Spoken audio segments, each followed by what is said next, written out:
Hey yo, peace family, grand risings, good afternoon, great evening, gracious nights. Welcome back to FOTG, the source.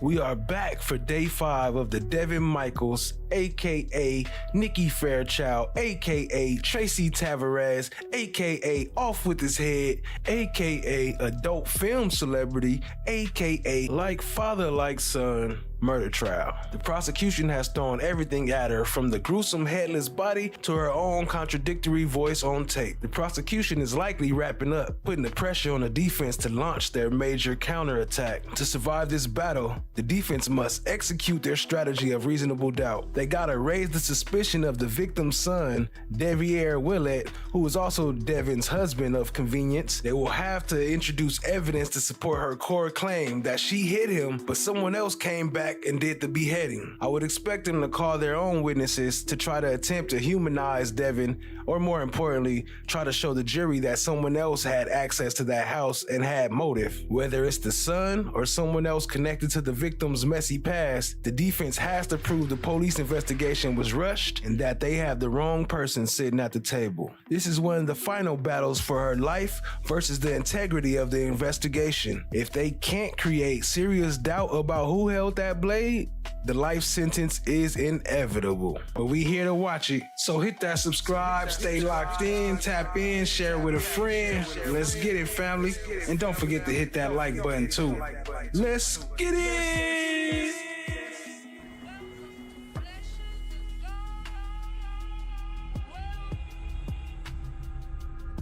Well, isn't this a nice surprise?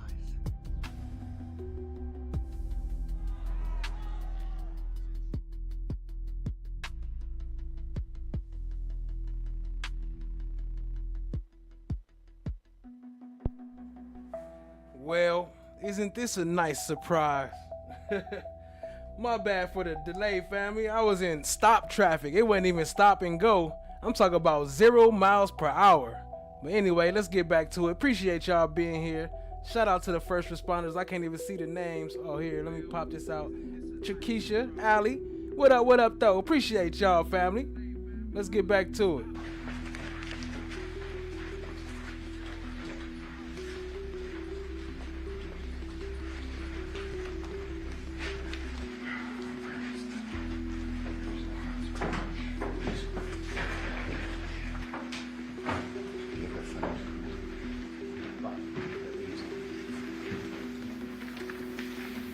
Please be seated. Your Honor, the jury's all present and accounted for. We are back on the record in C-377-239, statement of Mr. Devyn Michaels. May the record reflect that Ms. Michaels is present with her attorney, Deputy Sheriff, on behalf of the state. Yes, sir. Yes, Your Honor. All right, Detective, let us remind you, we're still under oath. Yes, ma'am. Mr. Johnson, you may begin your cross-examination. Thank you. Good afternoon, Detective. Good afternoon.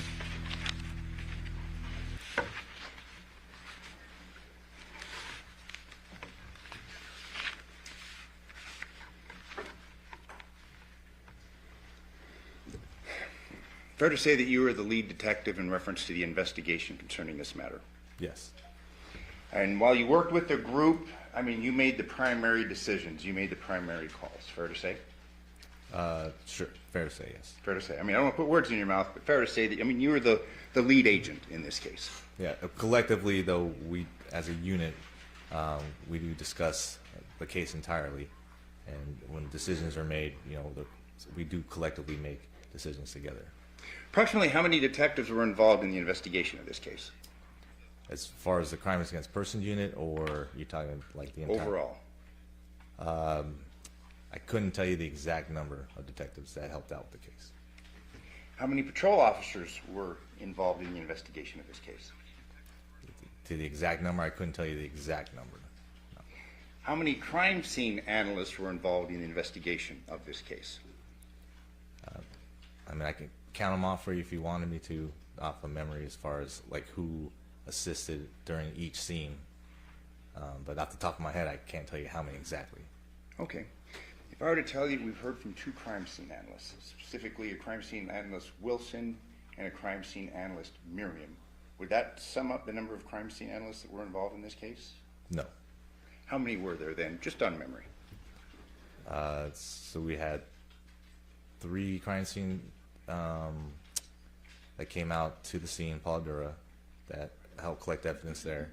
Then we had 1 that came out to Porcupine Rim, so that would be 4. And then autopsy, which would have been one of the same CSAs that were out originally. So 4, I think, CSAs that collectively came and collected everything. Okay. You had testified that there were 11 electronic devices that were seized and examined as part of this this investigation? That's correct. And what specific devices were those? I'd have to review the reports as far as each specific device. I can't tell you off the top of my head. Okay.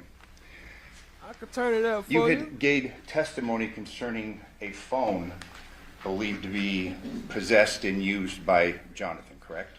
Correct. And what was the phone number that was associated with that phone? I couldn't tell you the exact number off the top of my head right now. Okay.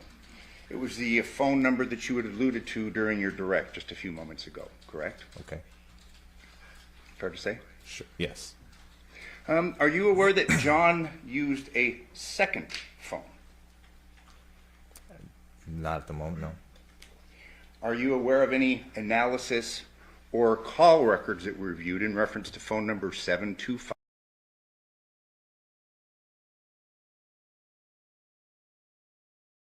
I don't know who that was that just cleared their throat, but we heard him loud and clear. The mic sound like it's right next to him. 279-1715. Not at the moment, no. You had given testimony concerning various items that you found both in the Porcupine Rim residence as well as the Pauldura residence, correct? Correct. And you were asked to reference the swords in question, correct? Correct. Do you have that, Counsel? The swords?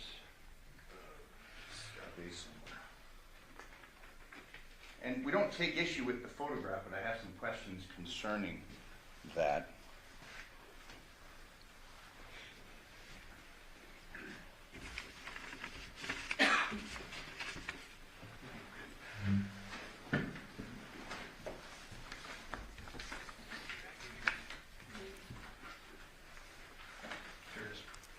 Thank you very much.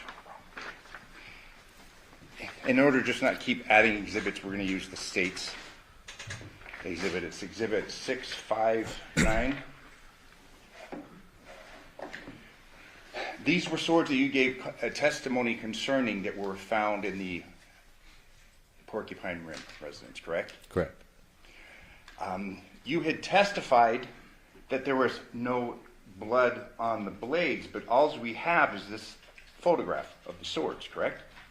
I believe I said that I wasn't positive as far as being blood on the blades, but as far as when we examined them, which I didn't examine myself, but was told that there was no blood or any type of evidence on them that we believe was evidentiary value, and that they looked like prop collector stuff items. These weren't seized as part of this investigation, correct? They were not. They were not preserved or kept impounded into evidence, correct? They were not. So basically we have this photograph of these 3 swords, correct? Correct. And your testimony is that, well, I think you said, I don't think there was blood on them, correct? No, I believe that I was told that there was no blood on the actual swords. And who would have told you that? Yeah, how you gonna know it's no blood if you didn't test it? What they do? They must have used that light, that purple light, the black light. The detectives that were conducting the search warrant at the time. Detective Lipich, we heard from him earlier today, would have been Detective Lipich.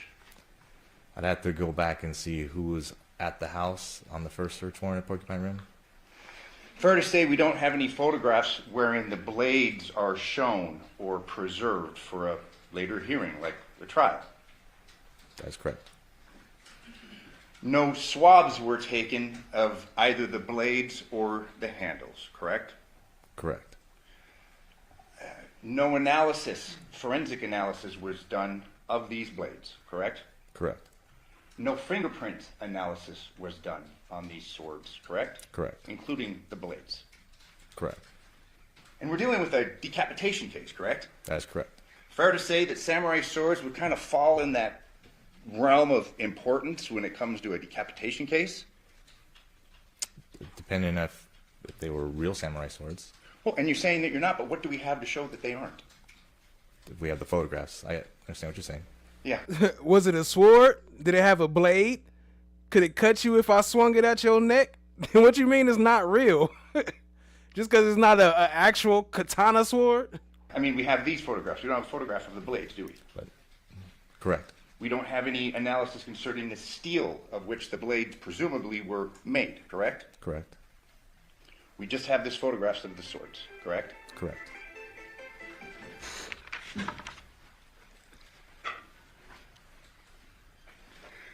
There was a photograph shown, I believe it was the second day of trial, concerning the bathroom area of the Paladura house, the downstairs bathroom. Do you recall? Do you know? Have you reviewed it? I've seen the crime scene photos, yes. Was there any analysis done inside that shower? Off the top of my head, I couldn't tell you. I would say that there probably would have been. I couldn't tell you off the top of my head right now. I couldn't tell you. I don't know. I just work here. NJB, Nene, what up, family? I see you. Appreciate you joining. And Michelle B. Hey, family. Appreciate y'all tapping in. Allie in the building. If there was analysis done. No swabbing the interior of that shower, presumptive test, blood, nothing? That you would have to ask the CSAs that were conducting the processing of that house. No DNA swabs submitted for further analysis of the contents of that shower? Like I said, I wouldn't be able to tell you if it was or if...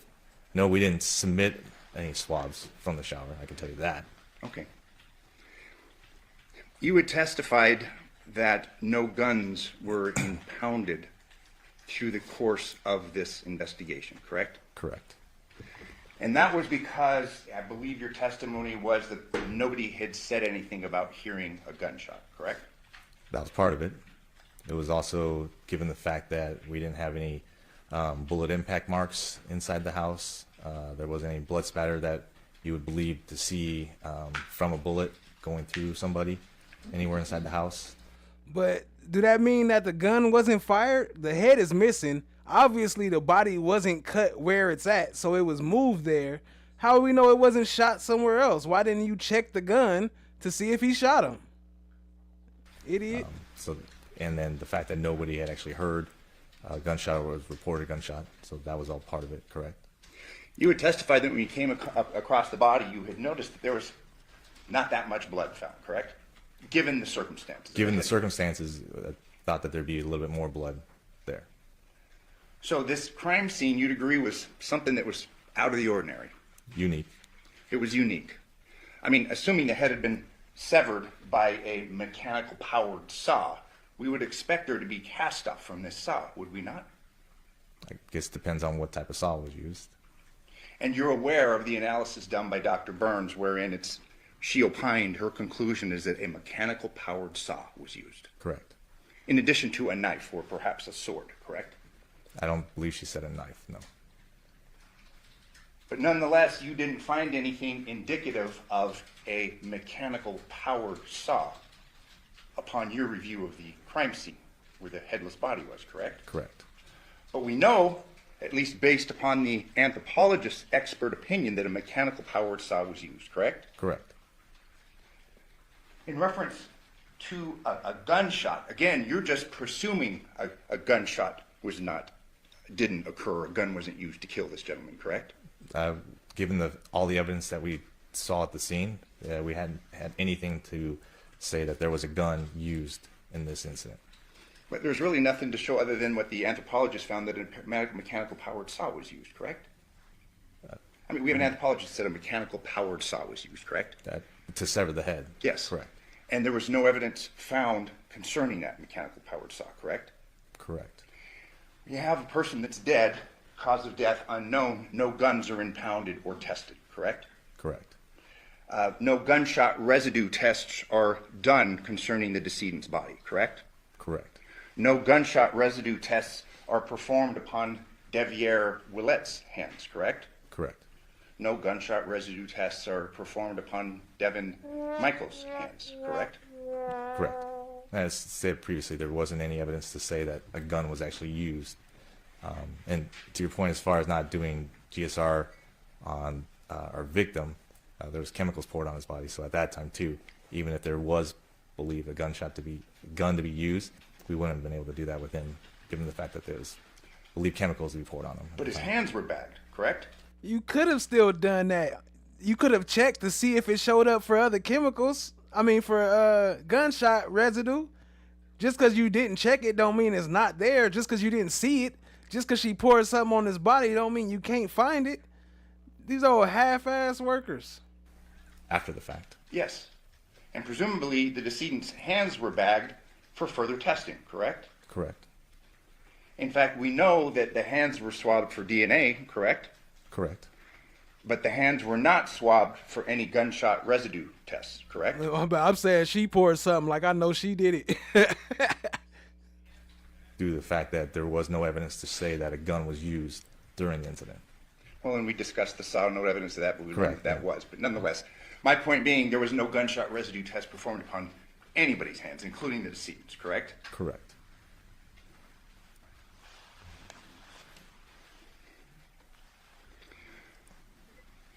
You were present during the collection of evidence at the Paladura residence, correct?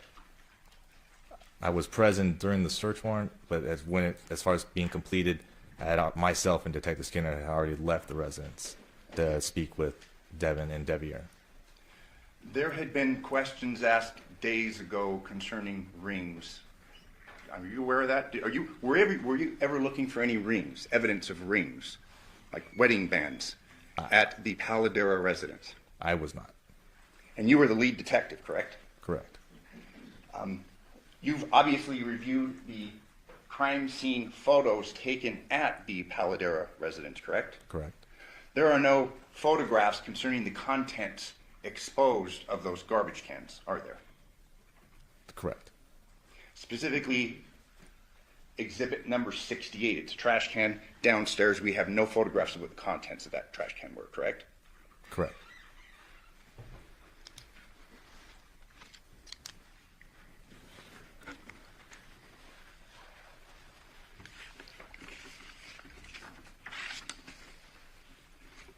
In reference to electronic devices, I'm going to show you what's been marked in by the state's exhibits 284 and 287. Hey, Allie, it had to be either the husband or Yoko. Either Yoko did it and set her up, like I'm getting rid of both of y'all, I'm taking the kids, or the husband had to have something to do with it.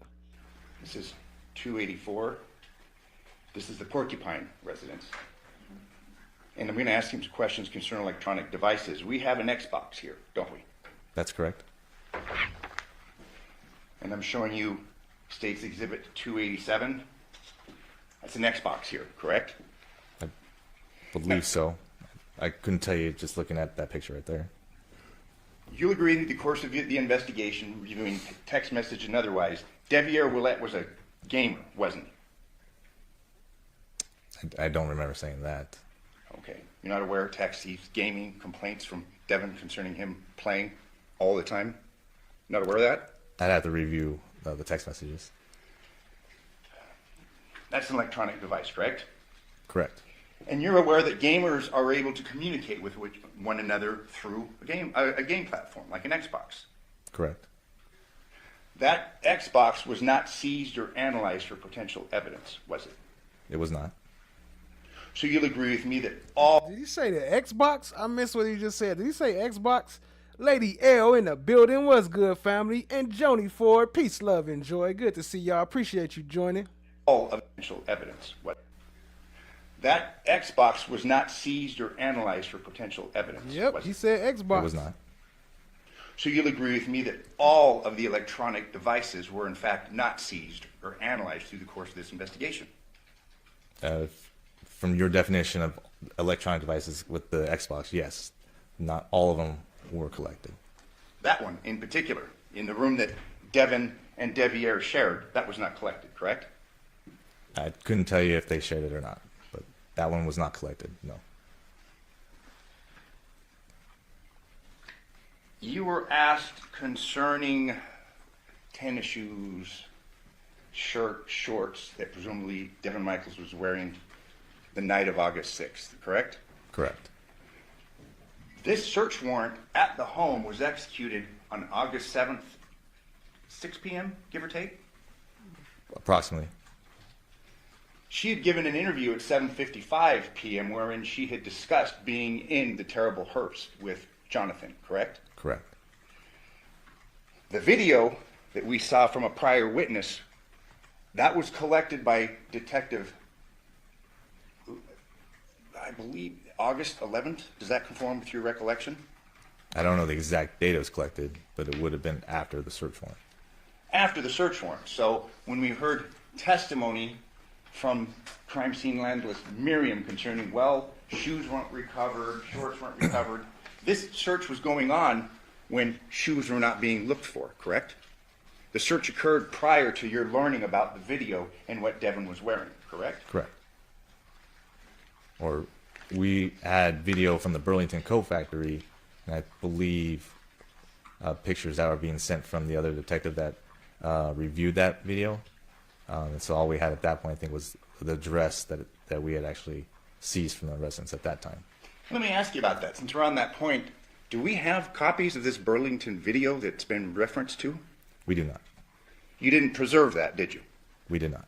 So we've heard testimony concerning, oh, we're basically discrediting a story where someone comes up to the daughter, but we don't have the benefit of that video to review, do we?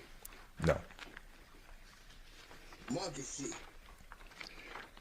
There are a couple of photos that were taken in reference to the Porcupine Rim search. I'm going to show you it's 265A. Or I'm sorry, it's just 265. We do see a couple of tennis shoes here, don't we? Black with white soles. Yes. Those were not collected through the course of this search warrant execution, were they? They were not.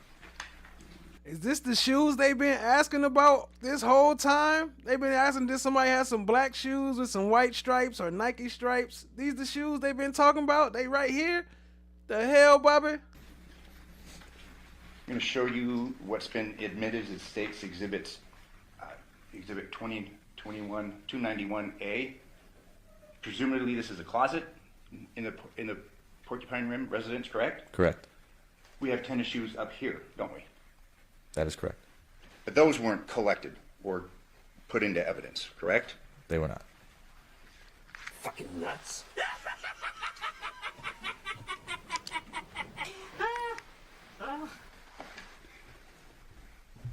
We had heard testimony from Dr. Burns in reference to a bone chip missing when the head was severed at the Paladura residence. Was a bone chip ever recovered at the crime scene? No. Was a bone chip ever looked for in the crime scene? No. Were the blankets surrounding the body booked into evidence? That I could not tell you at the top of my head. If I told you that there's been testimony that there wasn't, would you have any reason to disagree with me? If you told me, say that again? That they weren't? That they weren't taken? Yeah. Okay, yeah, wouldn't have any reason to disagree with you. The blanket on top, the surrounding, the mattress, none of that was taken and impounded into evidence, correct? Correct. They smell like a bullshit! There was testimony from the last witness elicited concerning footprints in the backyard of the Paladura residence.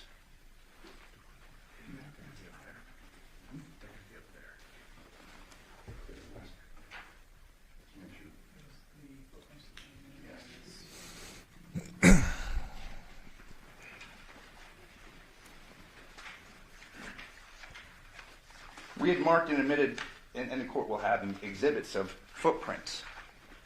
You were aware of these footprints in the backyard? Correct. They were measured? Correct. Any further analysis done on the footprints in the backyard where this dead body's found? As in what type of analysis? Size comparisons. To Male, female, shoe size. I do not believe so. They were documented, but they weren't followed up on, correct? Correct. Are you aware of what size Deviere Willette his feet are? I could not tell you off the top of my head, no. Were any of his shoes seized? No. Fair to say that those photographs appeared fairly recent footprints, based upon the review of the photographs? I could not tell you if they were recent or not. Okay. But they were fresh. I mean, they were there. They were in sand, correct? Presumably the elements wouldn't have changed them or flattened them. And we have seen pictures of those photographs, or we've seen, you know, those have been admitted as exhibits. No follow-up investigation in reference to that, correct? Well, we didn't have any evidence to say that somebody had come through the back towards the end of the investigation. So as far as any comparisons done, like you're saying, yeah, no, there were no comparisons done after the fact. How about the directionality? Were those footprints leaving the residence or entering the residence? I don't think you could tell whether or not. But it's your testimony, nonetheless, that because Deviere's phone was at the house, he was basically eliminated as a suspect, correct? On top of his statement, Devyn's statement, the cellular phone, correct. His vehicle never left the neighborhood. Both vehicles never left the neighborhood. We deduced, yeah, that he and the girls were there at the house that he had to watch. But the girls were asleep, correct? The girls were, I mean, they're going to school the next morning. That is fair to say. The girls went to school the next morning, correct? Correct. Girls weren't up all night, were they?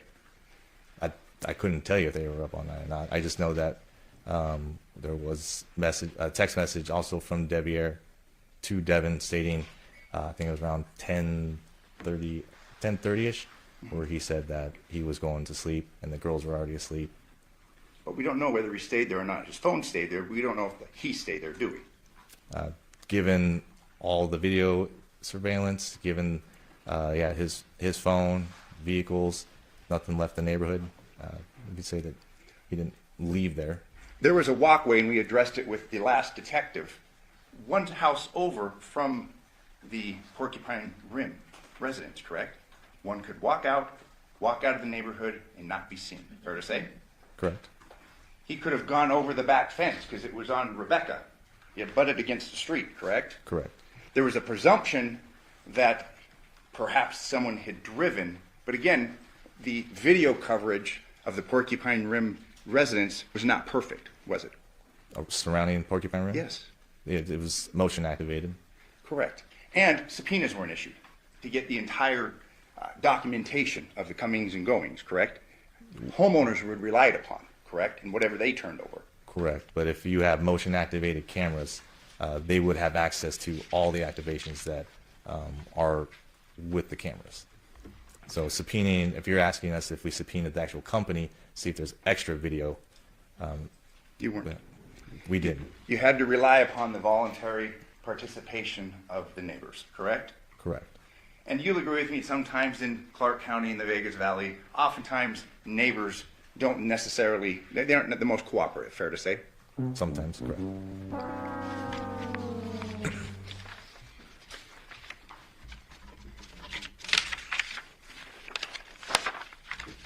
It was like, it's cool, it's enough, we'll just get her. She the celebrity anyway. Let's focus on her. In reference to the analysis of Deviere's phone, while that phone was at the Porcupine Rim residence, there wasn't any activity on it during the night, correct? Activity as far as what? Anything on the screen, apps, things being done. Are you aware of that? That I couldn't tell you. If a phone is left and a person crosses the valley, if there's no activity on that phone, that would be consistent that the person isn't with that phone, correct? Say that again? Yeah, if a phone is left, let's say a person leaves his residence, okay? Let's say Deviere leaves the Porcupine Rim residence and goes to the Paladero residence and he leaves his phone behind. You wouldn't expect for there to be activity on that phone, correct? Correct. And the lack of activity on that phone would be consistent with that phone having been left there, correct? Correct.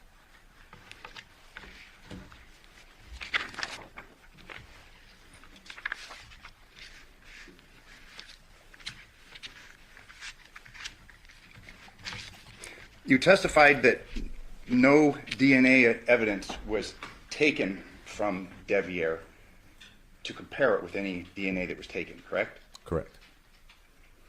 You had testified that you did not obtain a warrant to do that, correct? Correct. You could have gotten that DNA by asking him for it, correct? For consent, correct. We could have asked him. Are you aware of that was ever done? No, it was not. It was assumed from the get-go that he was not involved because his phone was at the house that night, correct? And everything else that we listed. There you go. So as long as you ain't on camera, as long as your phone ain't there, they ain't got no probable cause to get no warrants, no DNA, no cell phone records. I mean, well, I guess he did get cell phone records. None of that stuff, whatever, no DNA and all that stuff because they ain't got no proof you was there with your phone. That ruled him out. You've had cases wherein a person goes and commits a heinous crime and leaves a phone behind, correct? It's happened. Are you aware that Deviere worked for Hometronics? He was involved in installing home security systems? That's what he advised me, yes.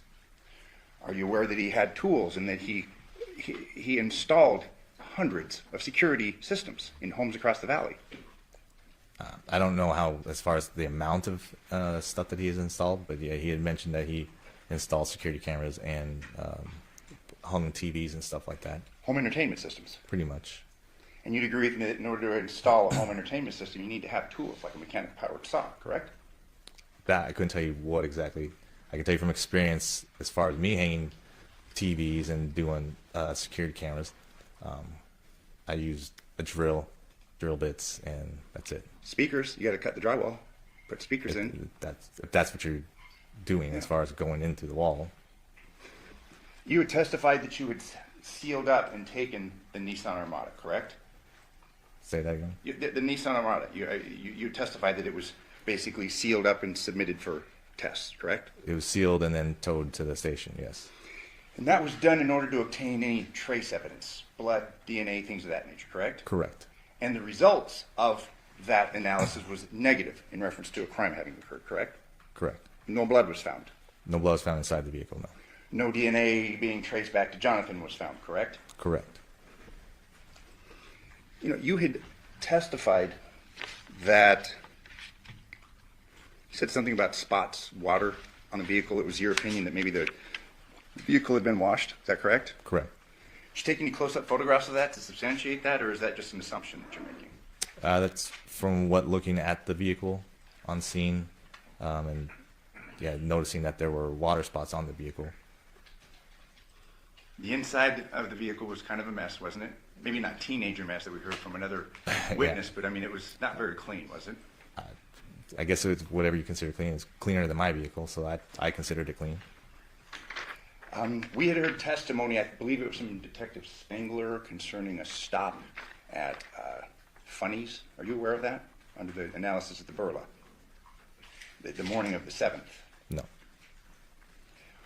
We'd heard testimony, I think Detective Spangler had referred to it as Burla, or I'm sorry, through his analysis, is like a Funnies car wash. But Funnies is a gas station, isn't it? I couldn't tell you. I'm going to show you what's been marked as defense exhibit X3. Move to admit and move to publish. Did you say X3? X3. Okay, X3 will be a minute. This is Funnies.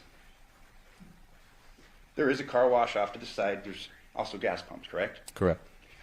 As far as the analysis of the location of the vehicle, are you aware that it's consistent with being at a gas pump versus a car wash? Like one or the other? Yeah.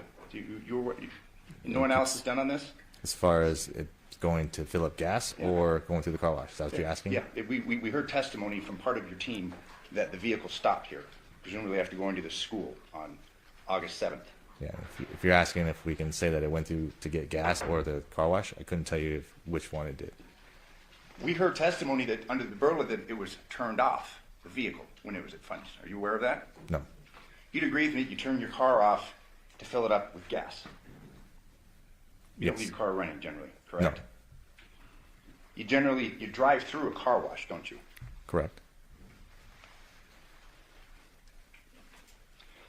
Are you aware of the movements of this Armada the morning of the 7th? Not all the movements, no. Okay. Through your investigation, you learned that Devyn took the girls to school, correct? Correct. In fact, you had learned earlier through your investigation that there had been a discussion with Jonathon of the girls going to the school next to Devyn's house, correct? Correct. Took the girls.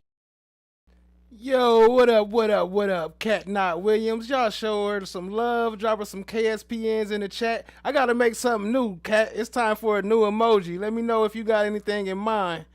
Otherwise, I create it myself. But I'm gonna make something new for you. Appreciate you. Y'all show Cat some love.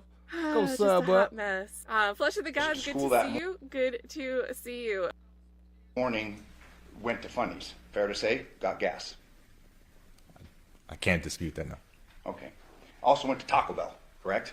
Like I said, I don't know all the exact spots that the vehicle went.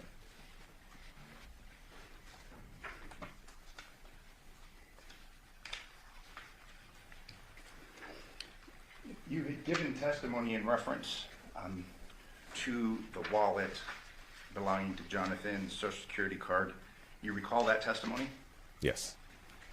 There had been evidence found through the extraction that Jonathon had lost his wallet and then found it August 6th of 2023, correct? I don't remember the exact dates, but I do remember, yes, that Devyn actually mentioned that to us also, and that we did see the pictures in the phone. Okay, so Devyn told you that he had lost the phone the day before, August 6th, and then the phone analysis confirmed that there was text between the two of them where he'd lost his wallet. And Lost, said, hey, yes, correct. Lost the found it. wallet, not the phone. Okay, the wallet, Social Security, those had been lost and they'd been found just the day before, correct? Correct. You'd agree with me that obviously finding those items in the house would be consistent with Jonathon moving into Devyn's house, correct? No.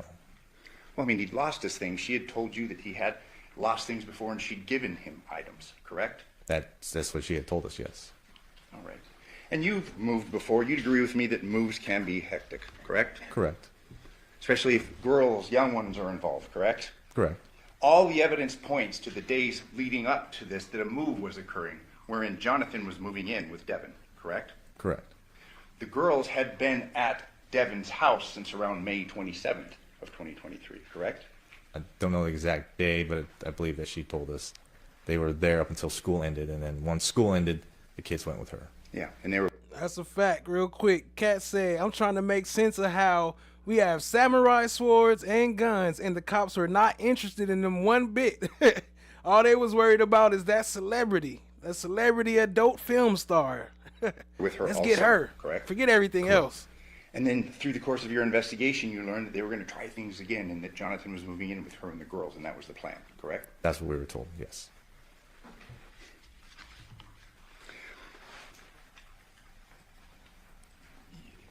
Through your investigation, walking through the house at Paladera, there are empty alcohol bottles, correct?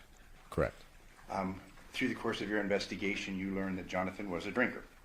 Correct. Through the course of your investigation, you'd learned that he had been drinking throughout the day of August 6th. That's what we were told. And you've given testimony concerning the truck pulled in front of the Paladera residence like it was almost going to be a temporary stay or something. Remember that testimony? Correct. That's what it appeared to look like. But you'd agree with me that the truck's pulled in, he's been drinking. A reasonable person would probably take the key away from him if there was a concern about him drinking and driving, correct? Sure. You had testified that when you came up the driveway, Porcupine Rim, it's your testimony you saw a cell phone off to the side, correct? Correct. That was the side of Devyn's vehicle, correct? Correct. You had testified that she was moving things. It appeared she was carrying items into the residence, correct? That's what it appeared to be. You can't say when that phone was dropped, whether it was accidentally or otherwise through the course of this move, correct? No, not exactly. Brought to you by law offices of Porcupine Pine.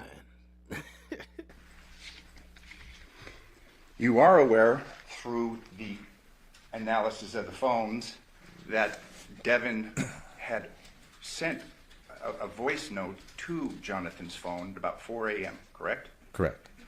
And that concerned registering the girls in the morning, correct? I believe so. You'd agree with me that one interpretation of that is that Devyn thought that he was alive, correct?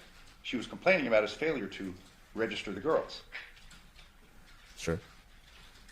I mean, you said sure. You agree with me. That's possible. I can agree with isn't what it? you're saying. Yes, it's possible.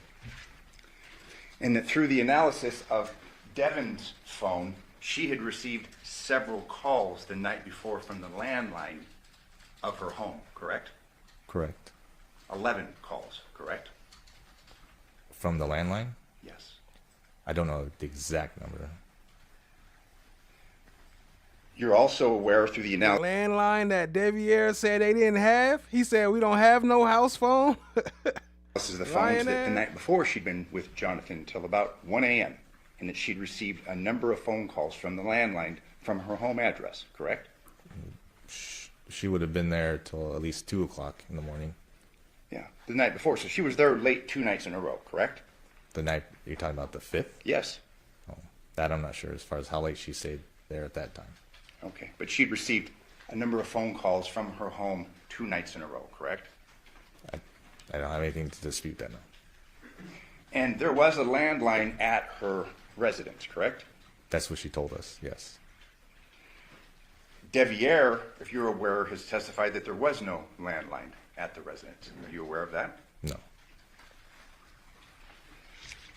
You had been asked concerning your interview with Deviere and how he had minimized the relationship, the type of relationship that he had with Devyn, correct? Correct. He outright lied to you, didn't he?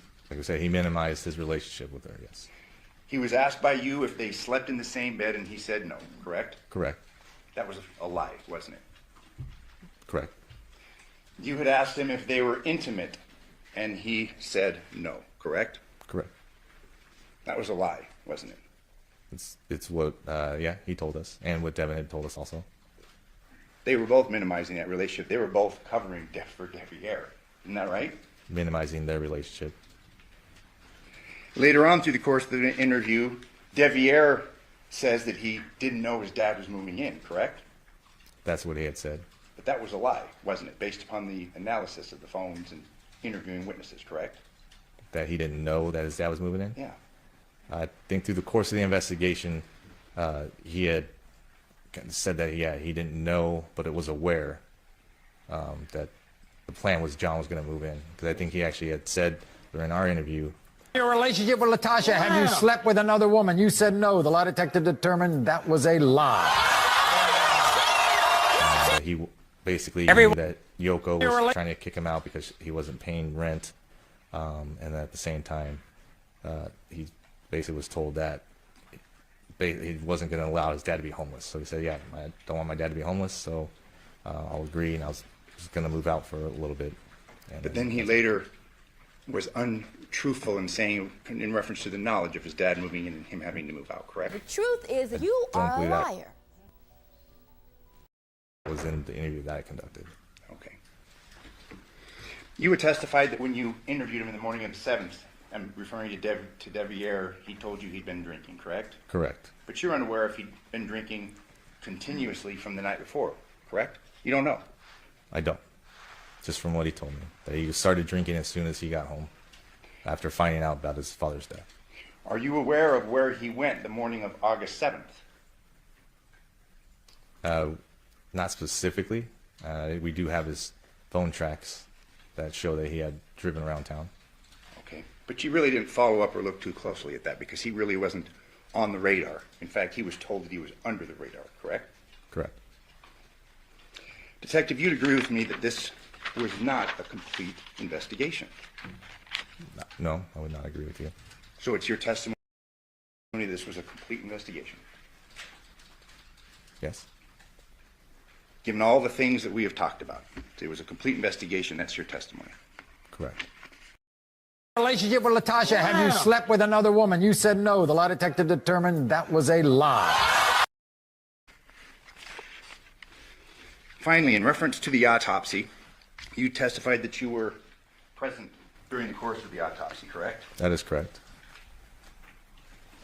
And you reviewed the autopsy report? Correct. In your opinion, was the autopsy report correct concerning its various findings? And I'm not asking for a legal opinion, but was it accurate? I can't argue that it wasn't. Okay. States here, page 2, tattoos, and this is in reference to Jonathan's body. It states no tattoos identified, correct? I couldn't tell you if that was part of it, no. If I may approach the witness? Yes. I'm referring to page 2 of the autopsy report.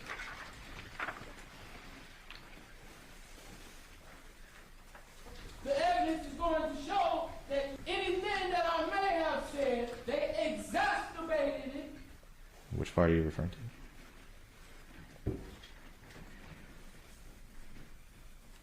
Tattoos. Yes, it says no tattoos identified.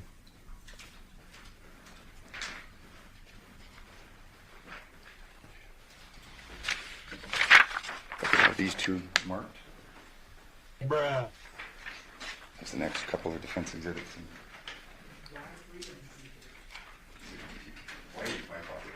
Where are your police?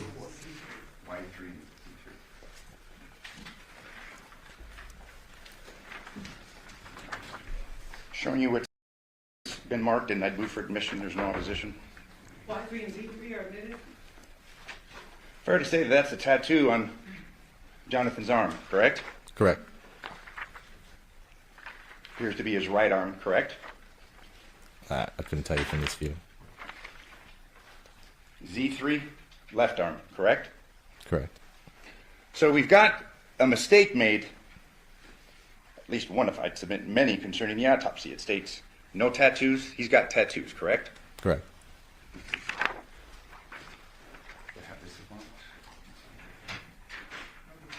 They missed the tattoo? That big ass tattoo? Hell no, who doing these autopsies these days? Move for admission of A4. Where is these people going to school at? This is Jonathan's hand. Appears we've got a wound on that hand, don't we? From the picture, yeah, there's a wound there. Court's indulgence. Shout out to No One in the bushes. What up, family? I see you. Appreciate you. Let me know if Viverito in there. I'm looking for it. I lost a watch.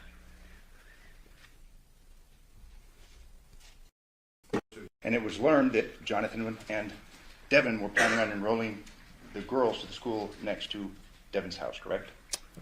Through that interview, I found out that Devyn was trying to. But then you make reference to Jonathan wanting to enroll the girls with her, correct? At the school near her house. I believe so, yes. Thank you. I have no further questions.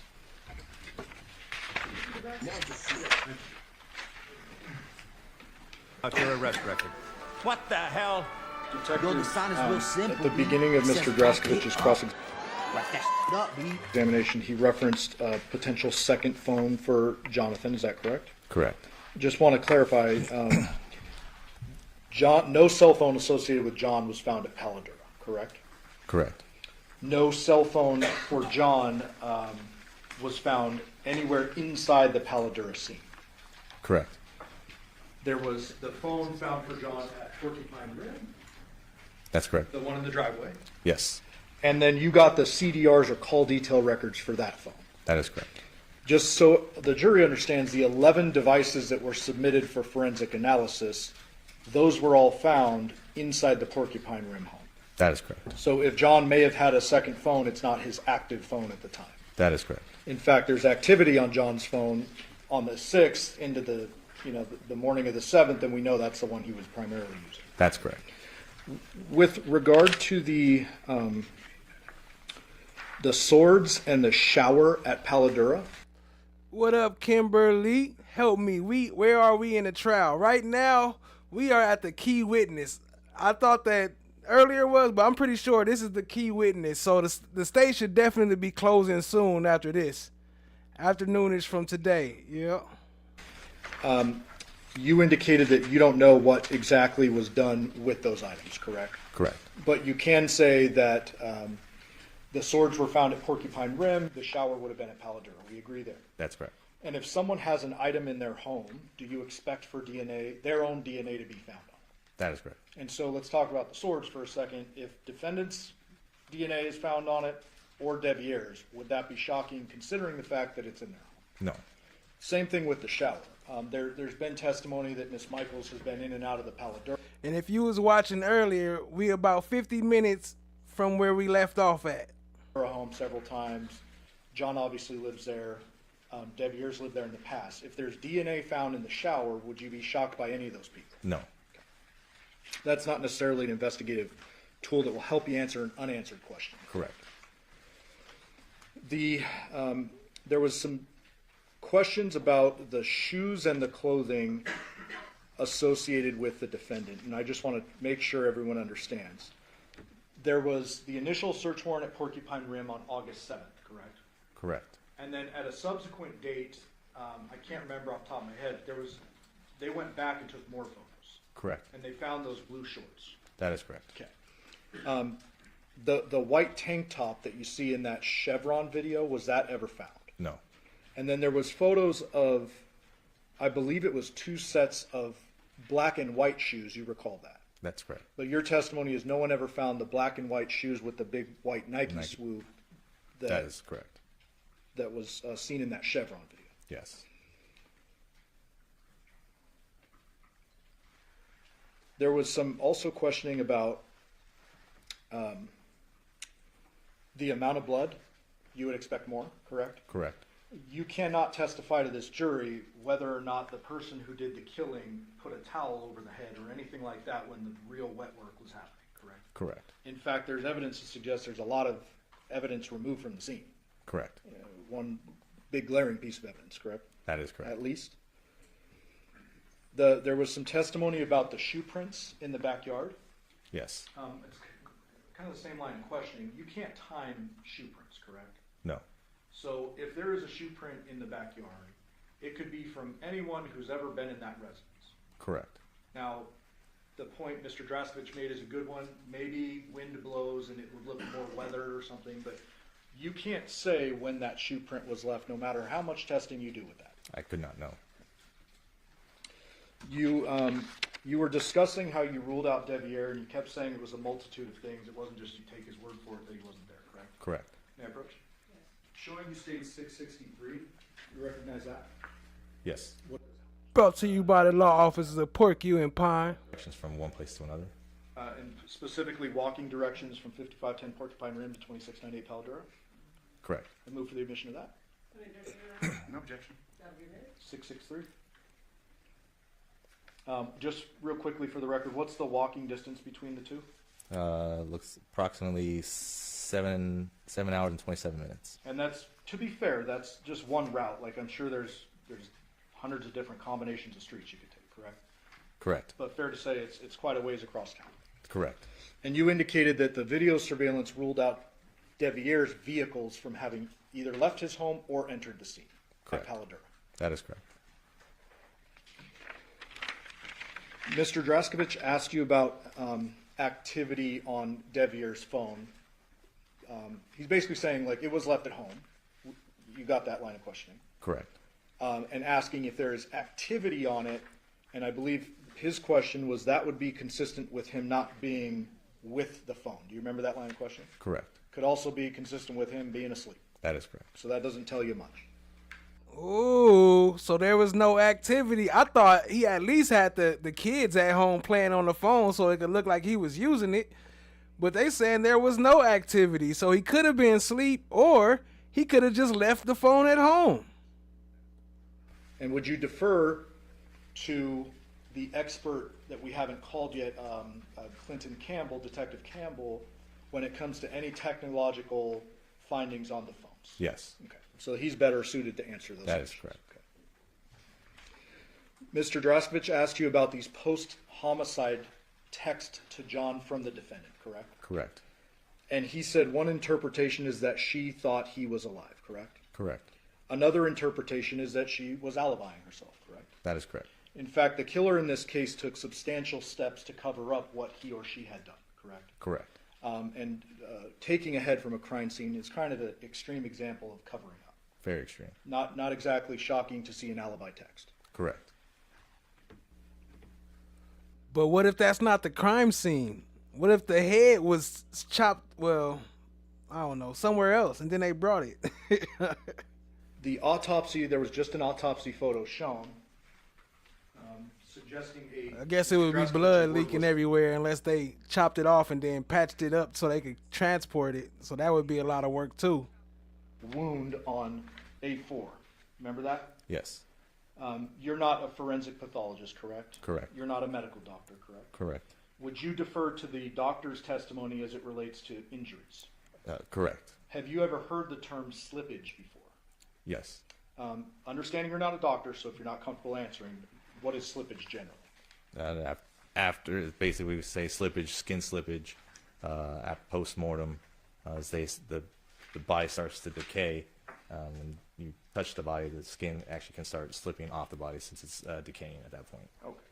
And so when you agreed with Mr. Draskovich, hey, that looks like a wound, ultimately you're going to defer to a medical doctor as to whether that's a wound or not. Correct. A4. Yeah.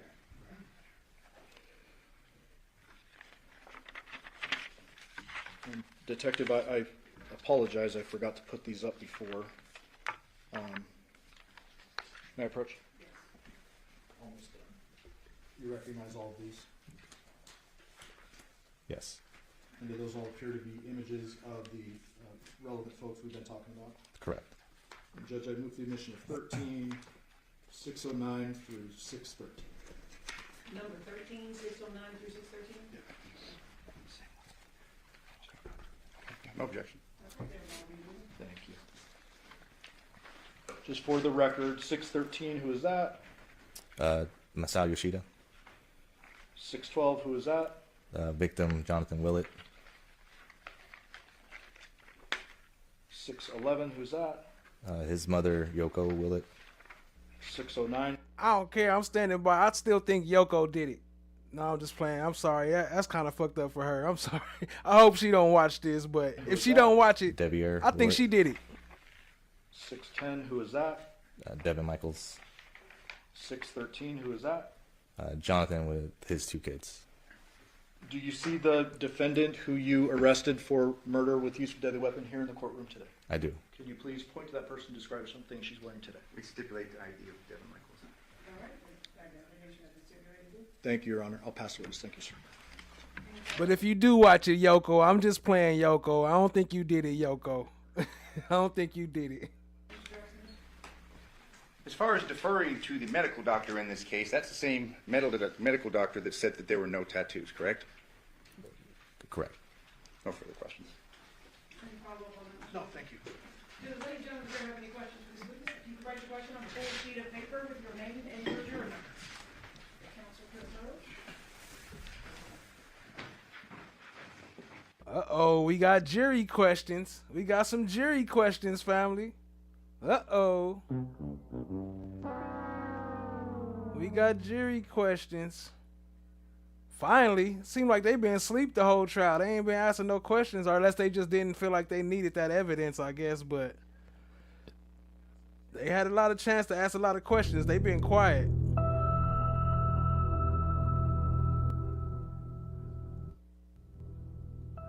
They've been super quiet, super quiet. Appreciate y'all being here. Let me see, I skipped. Matter of fact, let me run this real quick.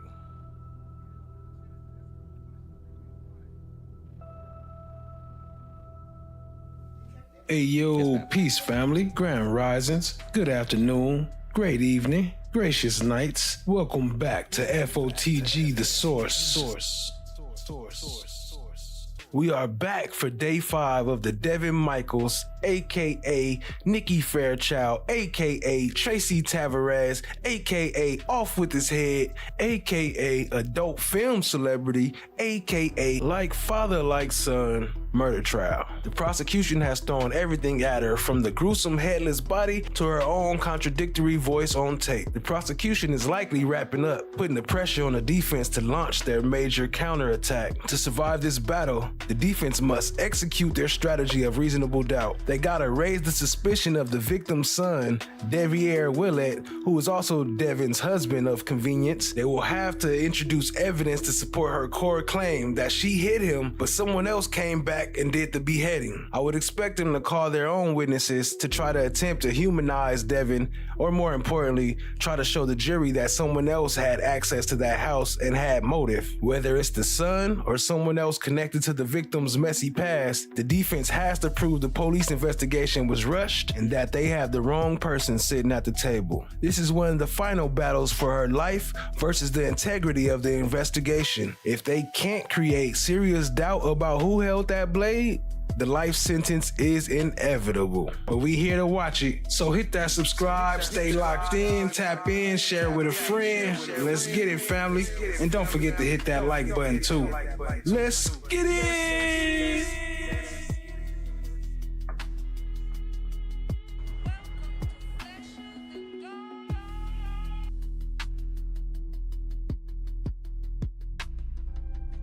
Isn't this a nice... Was there an inventory of tools taken in Deviere's work van?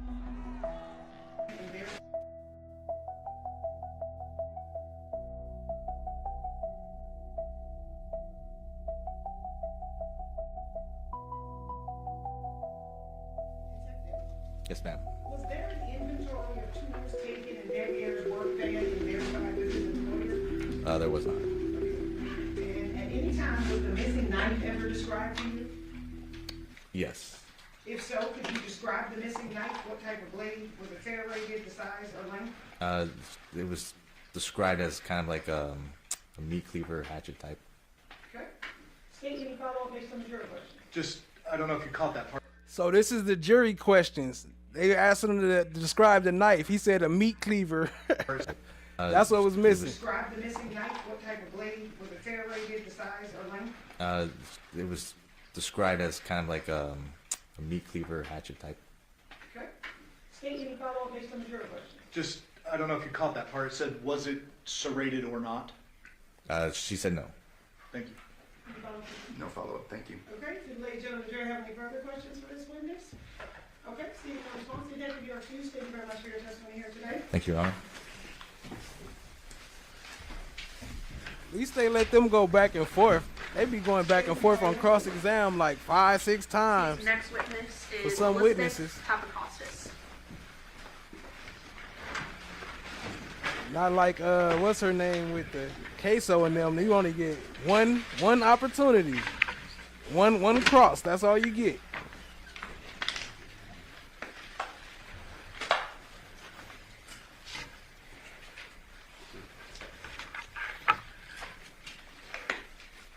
The serrated samurai sword. Not serrated, samurai. No, it's the serrated samurai sword.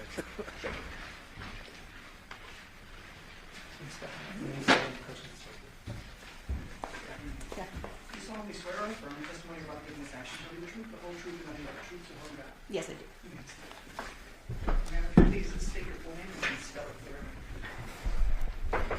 My first name's Elizabeth, Elizabeth,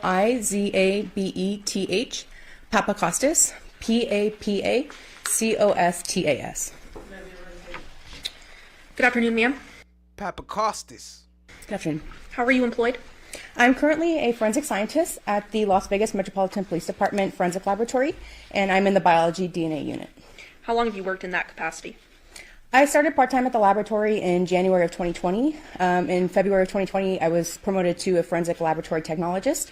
And then in October of 2022, I was promoted into a forensic scientist position. And you mentioned that's why they saying it's a electric saw. With an electric saw, it don't matter if it's on the bed or not, but you might need somebody to hold that head up for you. Your unit is the biology unit, is that right? Correct, biology and DNA. And what is that unit? We primarily focus on examining items of evidence for biological fluids, such as semen, blood, and saliva. We also do examine items for what we call trace DNA, and we examine those items, we take them through the laboratory process, and then I also write reports. But it also would have been more splatter all around the room with that. Yep, there you go. Yep, there's no splatter on the walls, exactly. And you mentioned trace DNA. Can you please define that for the ladies and gentlemen of the jury? Trace DNA was previously referred to as touch DNA. So it's commonly items that are handled, clothing that's worn by somebody, And essentially what it is the skin cells that come off when you're handling items. And you sort of touched on it, but can you go in depth about what your duties are in your position? Sure. In the laboratory, I can take physical items of evidence.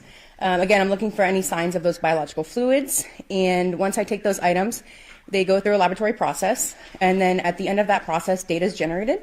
Once I have the electronic data, I can then evaluate that and make any comparisons to known individuals. And then I do write reports. And what is your training and experience that makes you qualified to be able to do this work? I hold a Bachelor's of Science degree from the University of Nevada, Reno. And then during my first position as a laboratory technologist, I underwent a training program. And then once I was promoted into my current position, I also went another training program. During that time, essentially, we work on mock casework. We go through a series of tests. We also do competency testing just to ensure that we're able to work on real-life casework. And then during that real casework, we're also supervised by other analysts in the lab. In addition to your previous training, do you also do ongoing training to make sure that you're up to speed on all the modern technology out there? Yes, every year we have to undergo at least 8 hours of continuing it. And why are all the women always louder and more outspoken than all the men? All the men sound like they be whispering. We had a whole whisper party the other day. Education. And you're up to date on that? Yes. You mentioned that you work at the Las Vegas Metropolitan Police Department Forensic Lab, is that correct? Yes. Is that an accredited lab? Yes, the lab is accredited. What does that mean? Essentially, accreditation is the recognition by an outside body that the laboratory is meeting a certain set of standards. And then also within that, we undergo audits. And essentially, accreditation shows that the lab is producing reliable work. And have you testified in court before? Yes, I have. And I believe you mentioned that one of your job responsibilities, in addition to conducting analysis on different pieces of evidence that are collected, you actually draft reports based on your conclusions of your testing, correct? Correct. And are those reports reviewed by another person before they're actually released? Correct. Within the laboratory, our electronic data goes under one set of review. And then once the case file is put together, it undergoes a technical review, which is where somebody else looks to make sure that all the procedures were followed. And then after the technical review, an administrative review is done, and that's looking for things like grammar, spelling, things like that. Now, do you conduct DNA analysis as part of your duties? Yes, I do. Can you explain to us what is DNA? DNA stands for deoxyribonucleic acid. It's essentially the backbone of our bodies, and it's useful within forensics because it's what we are able to use to differentiate individuals. So your DNA would be different from yours and so on unless you have an identical twin. That's the only time someone would have the same set of DNA. And within that DNA, we're looking at portions of it, which are called alleles. And from those alleles, you receive one from your mother and one from your father. And then within our data, that's what we're looking at when we're making comparisons from the evidence to the reference standards. Now, in your work of DNA analysis specifically, are there things called known samples versus unknown samples? Correct. We refer to evidence samples as unknowns because we don't know who the evidence is coming from. And then known samples are also referred to as reference standards. So that's when a sample is collected from the inside of somebody's cheek, and then we use that as that individual's known standard. So those terms are interchangeably used then? Correct. So known sample and reference standard? Correct. Okay. If you have a known sample or reference standard, how would you go developing a profile from that sample? The unknown, so the evidence samples and the reference standards essentially undergo the same process. The first step in that process is actually screening the item. So commonly we see swabs, so the swabs will be cut into a tube. Then the next step is called extraction, and that's where chemicals are added to the tube. And what those chemicals are doing is essentially trying to break apart the cells to get to that DNA. And then once we have that sample, we take that to quantitation. Quantitation is where we use an instrument to see how much DNA is present there. It can also show things like how much male DNA is present, if the sample may be degraded, things like that. After that step, we go to amplification. It's essentially like a Xerox machine. So what that's doing is making copies and copies of the DNA, which takes us to what we call our loading phase, or where the data is actually generated by another instrument. So when we're dealing with an unknown sample now, is it common to obtain multiple different DNA profiles from that? So we can see different things. So we can have what's called a single source sample, which means that it's only coming from one individual, or we can have a mixture sample, which means that we're seeing multiple people's profile in the same sample. And is it possible with an unknown sample, occasions where you may not get a profile at all?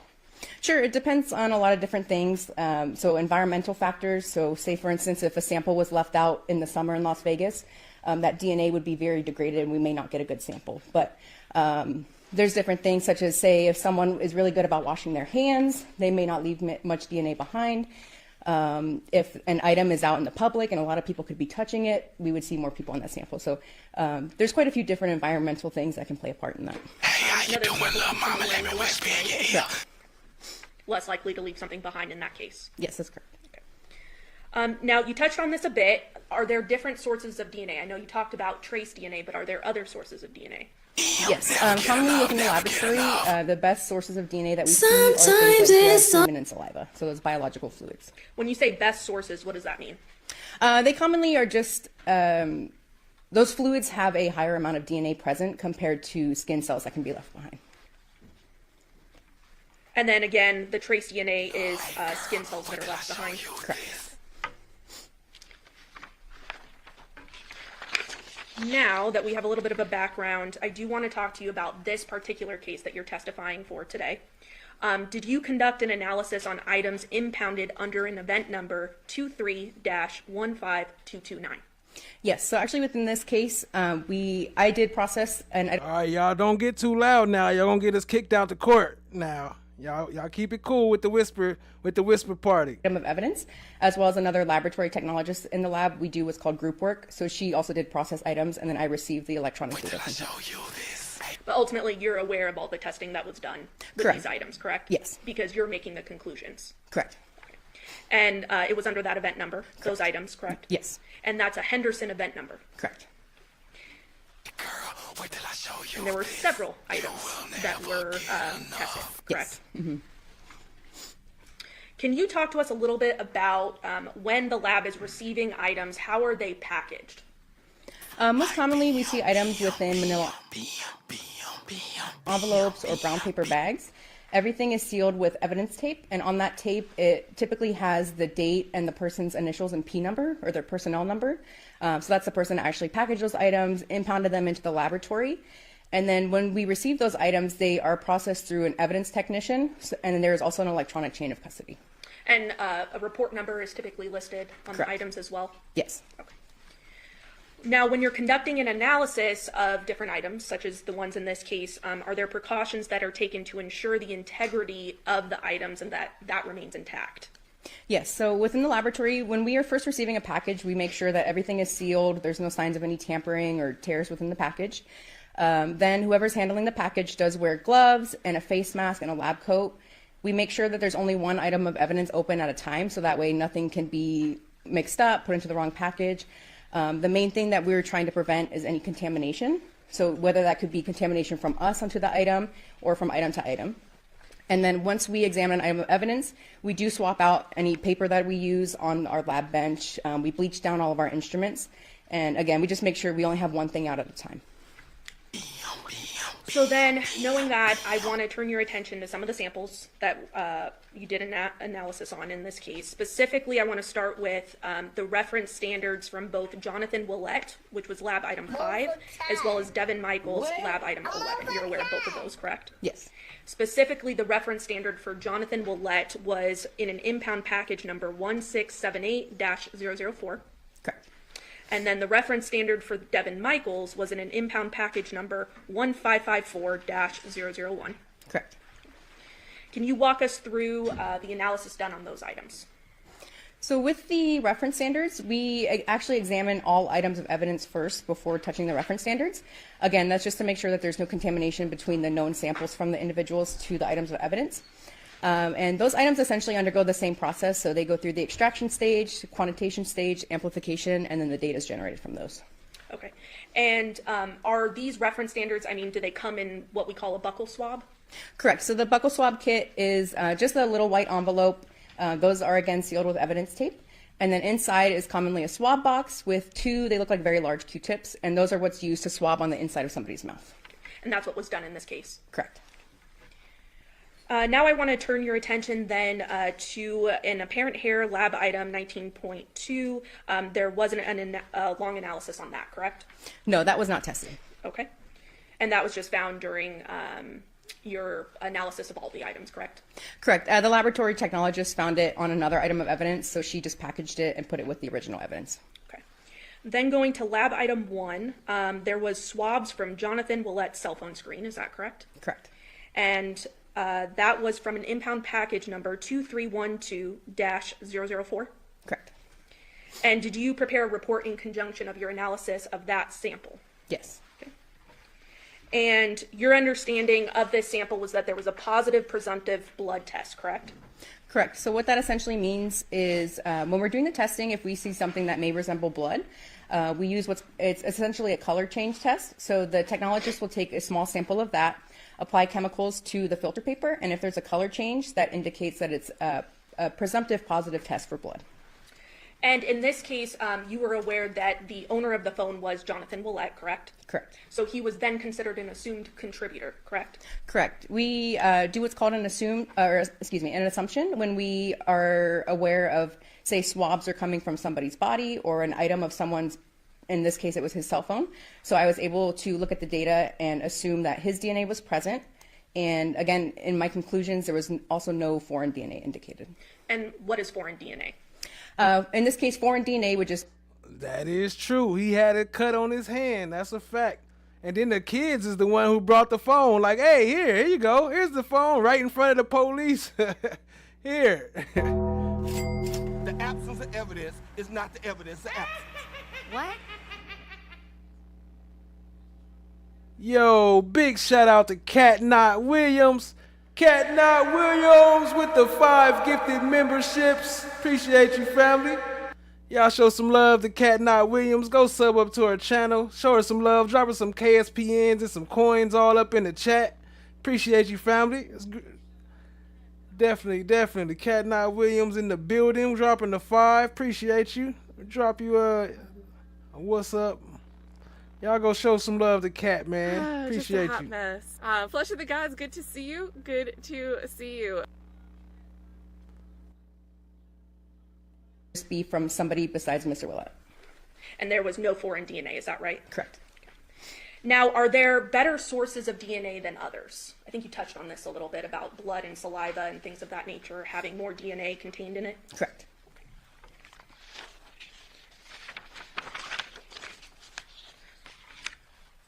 Then, turning to the swab from underneath Jonathon's left-hand fingernails, that was lab item 6, correct? Correct. And that was collected under impound package number 1678-003. Yes. Walk us through the processing of that item. It was essentially the same processing. So again, it went from the extraction stage to data generation. In this case, again, since and if you ain't got the coins, you can just drop some KNWs or some KSPNs. You can type it in too. Show her some love. Appreciate you. The swab coming from his body, I'm able to make the assumption. So assuming that he is a contributor, there was also no foreign DNA present. Now let's go to the swab from underneath Jonathon's right-hand fingernails, lab item 7, correct? Correct. That was impound package number 1678-003. Correct. Same sort of processing as the left hand. Correct. Okay. Any results from the right hand?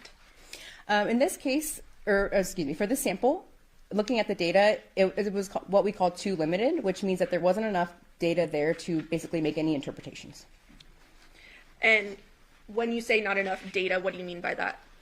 Within the laboratory, we have internal validations, which essentially show values for how much DNA we're expecting in a sample to generate a profile. So looking at this sample, because it didn't meet our thresholds, it wasn't processed further, or once it was processed, excuse me, can I start over with that one? Sure, go for it.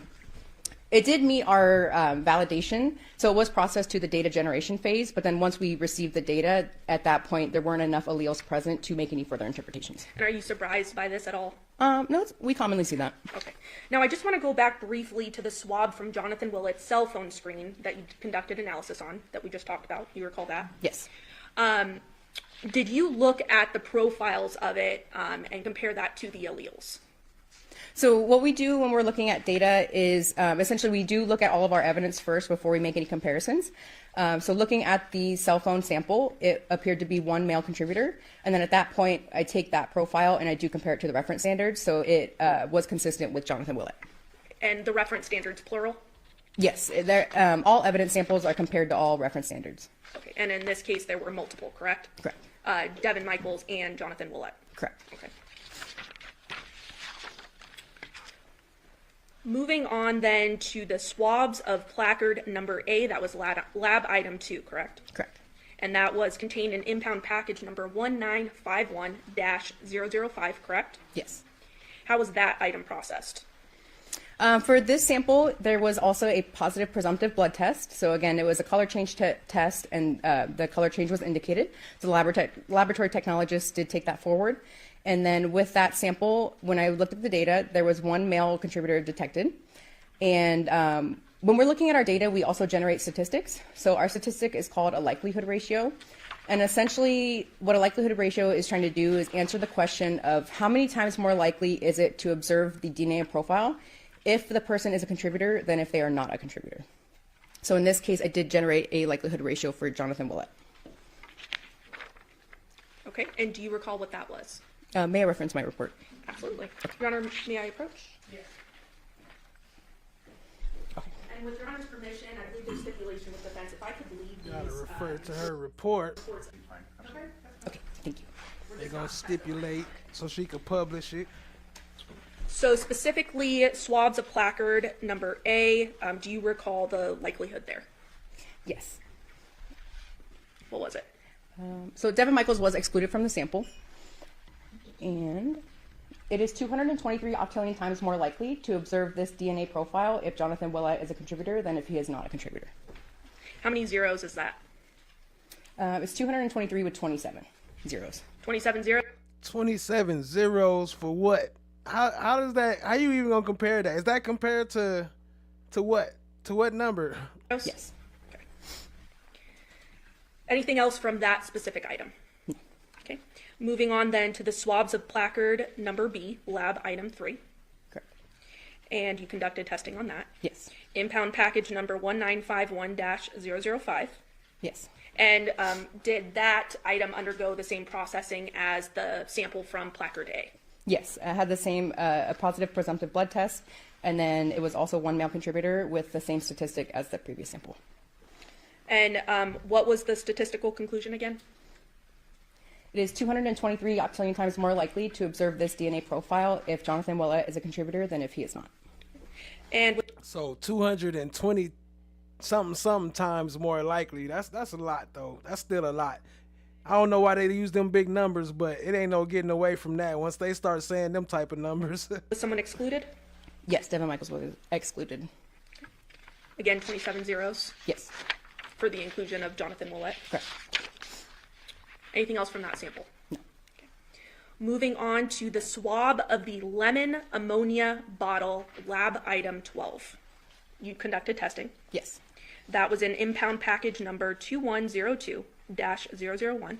Yes. What was the testing conducted on that item? This item did not undergo the whole process. So once we got to the quantitation stage, it was determined that there was not enough DNA present in order to produce a profile. So we did not take it forward. What determines whether or not there's enough DNA? Again, with our internal validations, that's kind of what determines our values when we're looking at the quantitation stage. And then based on those values, if it doesn't meet that threshold, then we drop the sample, or essentially we just don't take it forward. Now, certain surfaces can provide more conclusions, right? Meaning some surfaces hold DNA better than others. Sure, certain things, say if something is more porous or there's more textured surfaces, that can often be better sources of DNA. But again, it just depends on a lot of environmental things, or if the items were cleaned, things like that. Including wearing gloves, right? Correct. Now I want anything else from that sample? No. Okay. So moving on then to the swab of the soft scrub cleanser with bleach bottle, lab item 13, you conducted testing? Correct. That was in impound package number 2102-002. Yes. And there was testing conducted on that item, correct? Yes. And what was the result of that? That, again, is sort of like the last item. So it did go up to the quantitation stage. And again, there was an insufficient amount of DNA, so it wasn't taken forward to data generation. Anything else from that sample? No. Moving on to the swab from the textured surfaces of a wooden stick, lab item 15. You conducted testing. Correct. And that was in impound package number 2102-004/001. Yes. And there was testing conducted on that. Correct. What was the process for that? In that case, a profile was generated, but within the profile, there was indications of a mixture, so I could see that there was more than one person present. But again, because the data was too limited, I could not make any further comparisons. Okay, moving on to the swab from the textured surfaces of a doggy door cover, lab item 16. You conducted testing. Yes.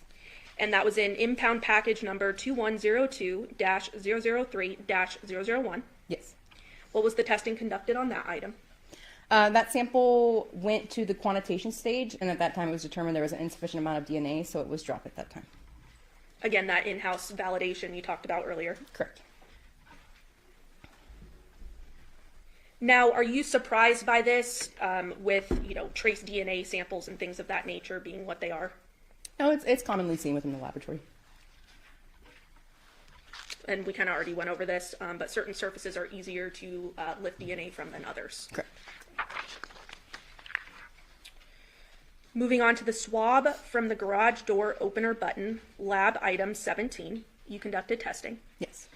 And that was contained in impound package number 1951-006-007. Yes. What was the processing of that sample? Data was generated for that sample, and looking at it, I determined that there was 2 contributors present. At least one was male.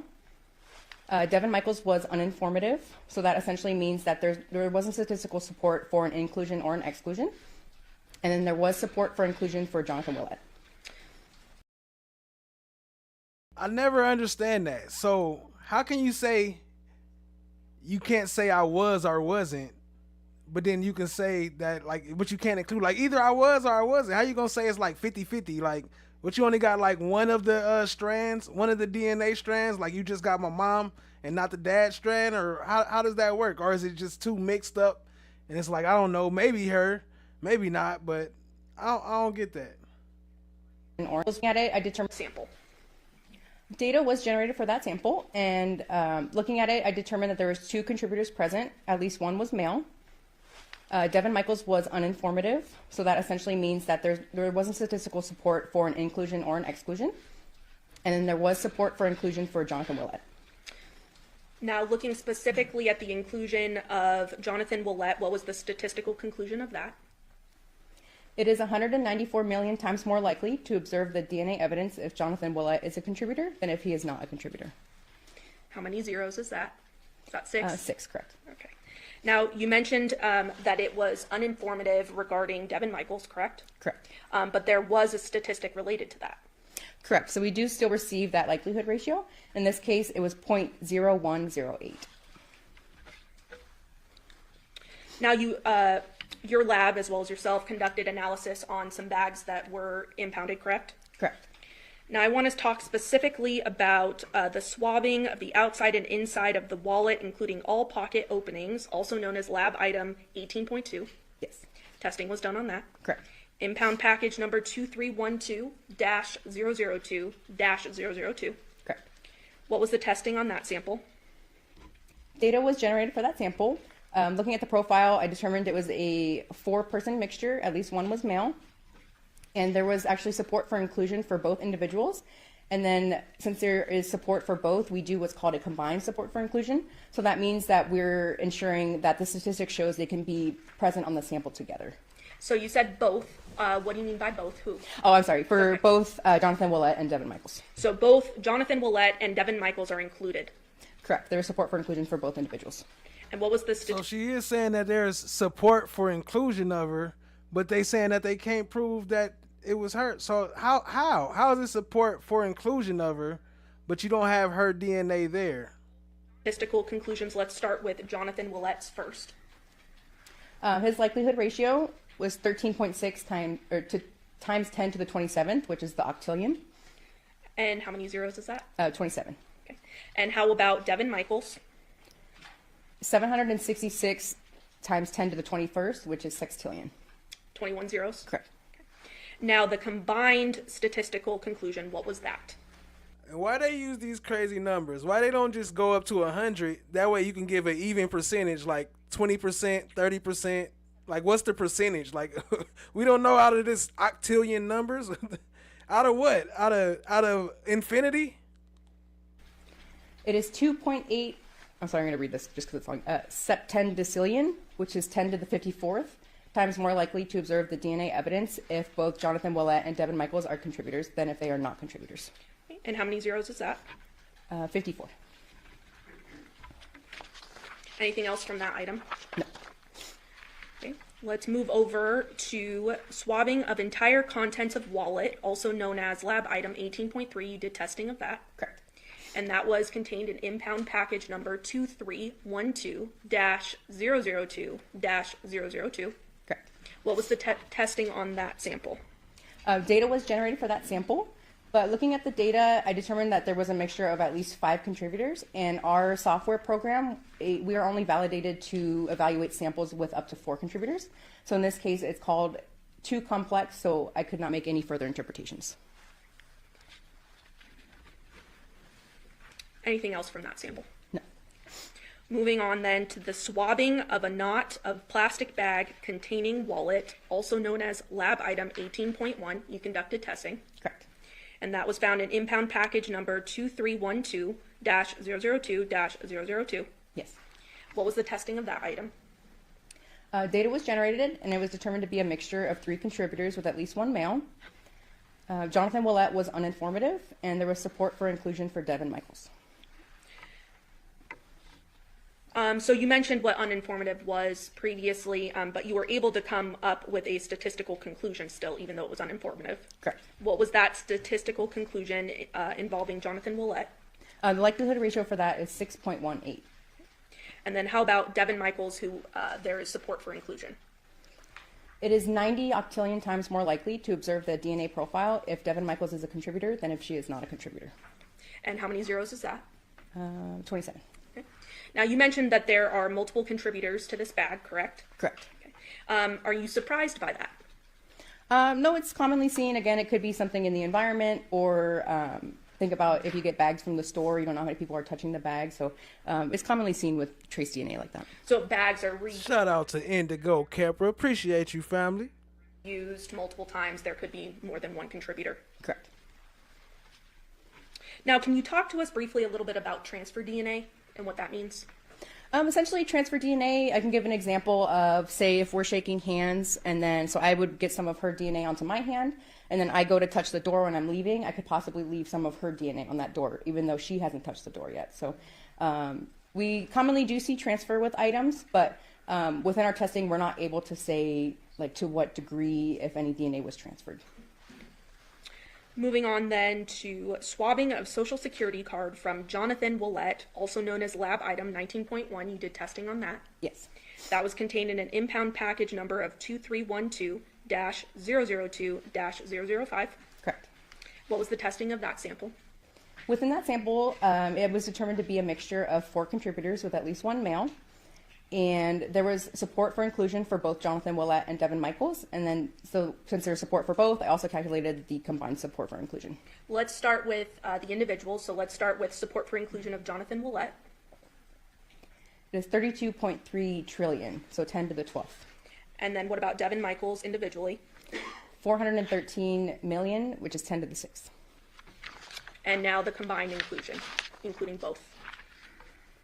It is 6.28 nonillion, which is 10 to the 30th, times more likely to observe the DNA profile if both Jonathon Willette and Devyn Michaels are contributors than if they are not contributors. So 30 zeros, correct? Correct. Court's indulgence? Pass the witness? Yes, briefly.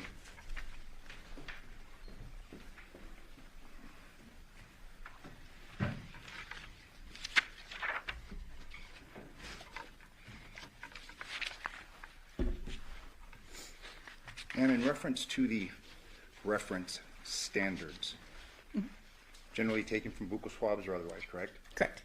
And in this case, we just had 2 reference standards, correct? Correct. Jonathon Willette and Devyn Michaels, correct? Yes.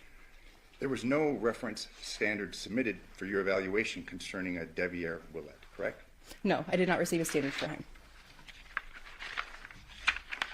Fair to say that based upon your analysis, we had DNA attributable to Devyn Michaels and Jonathon Willette on the plastic bag containing the wallet, based upon your testimony. So yes, there was support that they could be contributors to the profiles, yes. Same thing concerning the outside and inside of the wallet, correct? Yes. Devyn and Jonathon, correct? Correct. And again, you're not able to say how long that had been there. It could have been a day, it could have been months, but we have basically DNA that's attributable to these two individuals, correct? Correct. Within our testing, we're not able to say when someone's DNA was deposited or how. We're just able to say that it's there or not. And again, this DNA is possible to be transferred. There have been questions concerning that, but also just by merely handling it. We leave epithelial cells, we can leave DNA on things that we touch, correct? Correct. And again, you found that DNA attributable to both Devyn Michaels and Jonathon Willette on the bags that you evaluated, correct? Correct. As well as the wallet. Correct. The cell phone, however, there was only one individual, correct? Correct. I was only able to, again, assume Jonathon Willette on the cell phone, and there was no foreign DNA noted. Specifically that of Devyn Michaels, correct? Correct. She was excluded. She was excluded. As far as the swab taken from underneath Jonathon Willette's right hand, that was lab item number 7. Okay. Your findings were the DNA profile obtained is consistent with at least one male contributor, correct? Correct. That would be, there could have been more male contributors, correct? Based upon the wording of this. At least one. Well, for example, for this sample, the data was too limited, so I'm not able to make any further comparisons. I was just able to see, based on certain gender markers that we have, there was data present showing that there was a male, but I wasn't able to make any further comparisons. Okay, and that would be one male. So is that what she was going by with her when she's saying it was possibly she was included just because it was a female gender marker? Not that it was necessarily anything to do with that person specifically. In addition to Jonathon Willette, correct? No. So within the sample, I'm not comparing it to his DNA. I'm just essentially looking at the data, seeing that there is at least one male present, but the entire profile is too limited, so I'm not comparing it to Mr. Willette or Mrs. Michaels. Okay, and just so we're clear, you just had the 2 reference standards, correct? Yes. Thank you. I have no further questions. Maybe reserve that?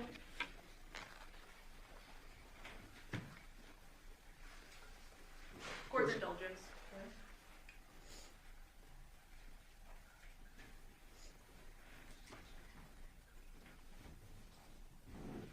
And just briefly, if something has blood on it, is it possible to subsume other sources of DNA as a result? Are you able to reword the question? Yeah, that was probably very confusing.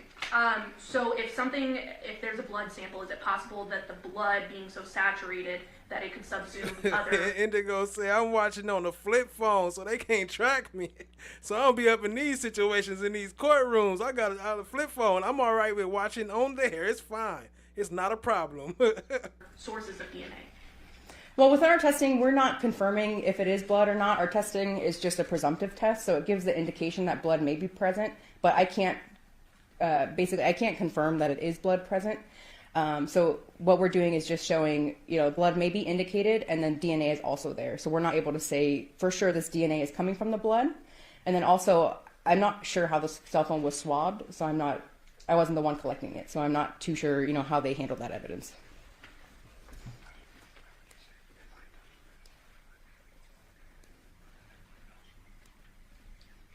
So if I were to touch an item, with my finger, for instance, but then my nose started bleeding and it went on the item, would that make a difference?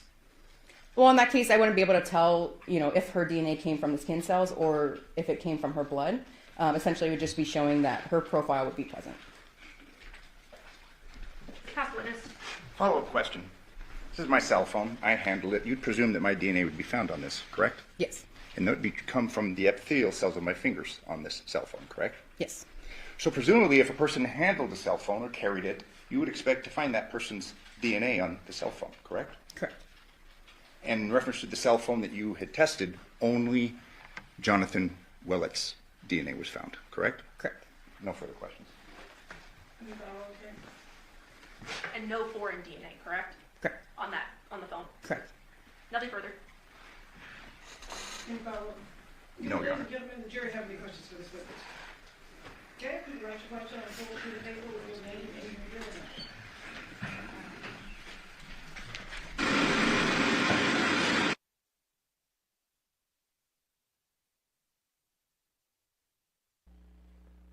Dun, dun, dun.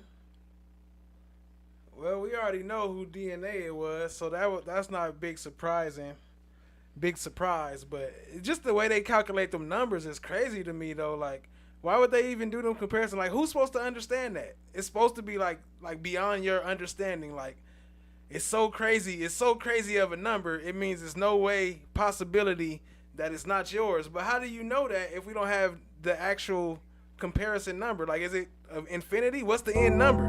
What percentage is it? Cell phone, was DNA found on the outside of the phone or just on the screen?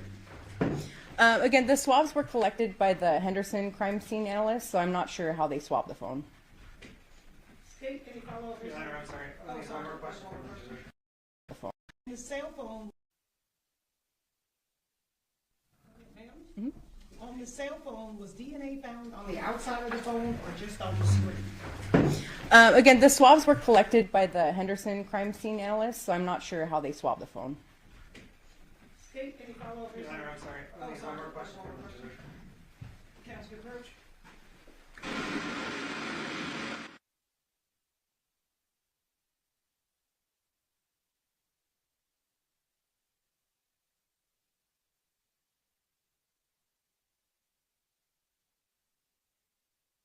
They got a follow-up question? Ma'am, there's been testimony that Devyn and the kids touched the phone. Why would there not be DNA?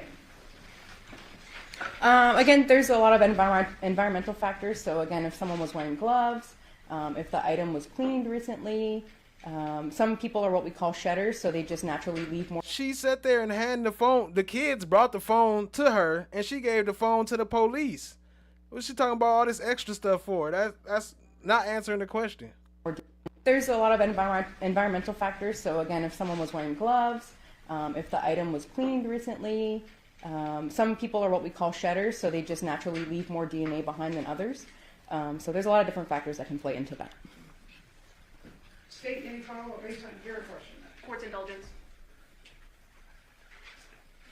Right. The kids was wearing gloves when they got the The item phone. that I touched, I could not leave DNA, correct? And she was sitting there talking to the police with gloves on? Correct.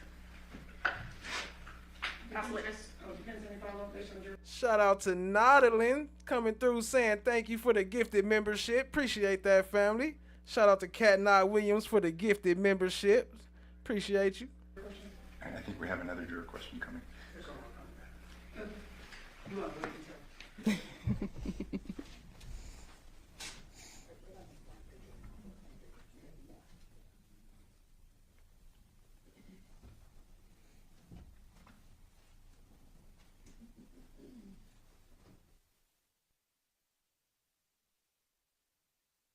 They got another question, it looked like. Okay, come on with it, Jerry. That's what I'm talking about. Where y'all been? They coming in the fourth quarter. What they talk about? Ma'am, would a child be less of a shedder? I don't have any indication for that. We don't really study that. What'd she say? What'd she say? Ma'am, would a child be less of a shedder? Oh, less of I a don't shedder. have any indication for that. We don't really study that within the laboratory, so I'm not sure. Ain't you a whole expert? You don't know if kids leave less DNA or shed less skin DNA than humans or humans rather than adults? How do you not know that? Ain't this your job? How many zillions, billions, zillions? How many zeros? Them 27 zeros. How many less do kids show when you test them? Any follow-up based on that additional question? No, Your Honor. Does the defense have any follow-up based on any of the jurors? Just briefly, you have to rely upon what's provided to you, correct? Correct. We just receive a very brief case scenario, so I don't know, much of the information. I only know where some of the swabs are coming from, and then the parties within the case. You have to rely upon law enforcement, presumably in this case, that collected this evidence and ultimately turned it over to you, correct? Correct. Thank you. No further questions. Any follow-up on that statement? No, Your Honor. Do the ladies and gentlemen have any further questions for this Okay, you can write your question on a full sheet of paper with your name and your jury number. Jury just bodied your whole argument with one question. You can't even answer that, but you can answer all this other zillion, trillion numbers, though. Man, fuck out of here. Monkey shit. Out your arrest record. What the hell? Yo, the sign is real simple, B. It says wrap it up. Wrap that shit up, B.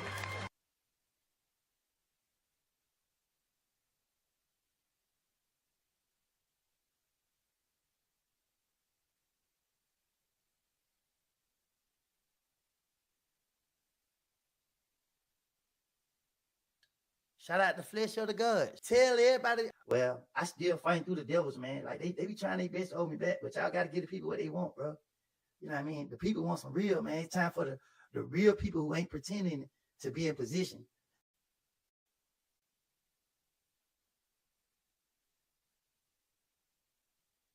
We got another question?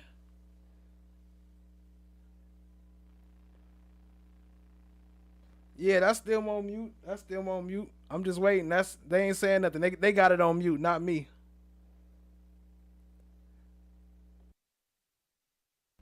Miss DB. ATP, he must have deleted himself. Okay, ma'am. Given the blood on the cell phone, is it more likely that that area was swabbed? Again, I'm not sure. I don't know, how much possible blood was present on the phone. So I'm not sure if that was the only area that the crime scene analyst swabbed or if they swabbed the entire phone. Does CSA document their swabbing procedures when they turn in a sample, such as the area swabbed, the number of times, things like that?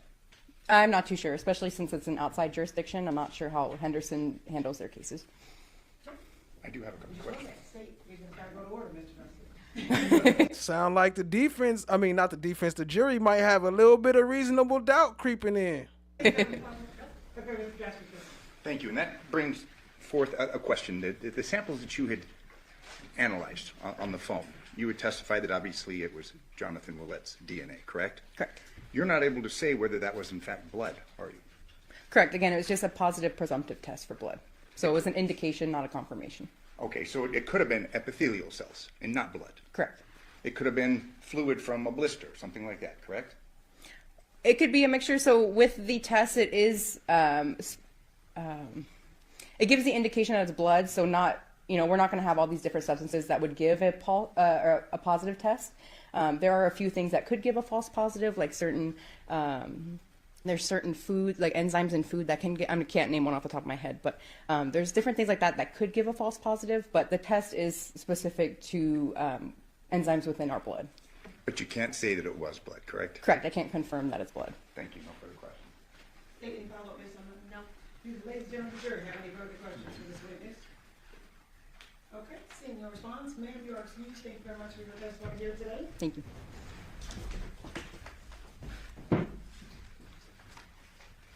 Okay, ladies and gentlemen, at this point we are going to take our night recess. This recess, you must not discuss or communicate with anyone, including the fellow jurors in any way regarding this case or its merits. Either by voice, phone, email, text, internet, or other means of communication or social media. You must not read, watch, listen to news, or media accounts or complain about the case. You must not do any research, such as consulting dictionaries, using the internet, or using reference materials. You must not make an investigation, test the theory of the case, recreate any aspect of the case, or any other way investigate or learn about the case on your own. And you must not form or express any opinion regarding this case unless responsible to you. Ladies and gentlemen, we will be at recess till tomorrow at 11 a.m. All rise for the jury. 11? Another late start? Dang, that's 12 for me. PST. The absence of evidence is not the evidence of absence. Man, she worse than Glanville time.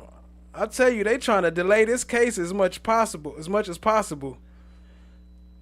They don't be, she don't be playing with her late starts and her early breaks, long breaks, hour and a half breaks. FOTG, you need a little bussy reaction. Come on now, dog. On me, hey, look, I didn't told myself to grab that clip so many times. I'm gonna try to remember. I'm gonna have to bring that in whenever I see you. Now that you mentioned me, that you reminded me, I'm gonna have to shout you out with that one. Come on now, dog. That's gonna be Miss DB call. Come on, dog. I'm gonna grab it right now. Cause we wrapping up. We up out of here. Let me see. Shout out to our sponsors of the day. Shout out to today's sponsors. Y'all show them some love.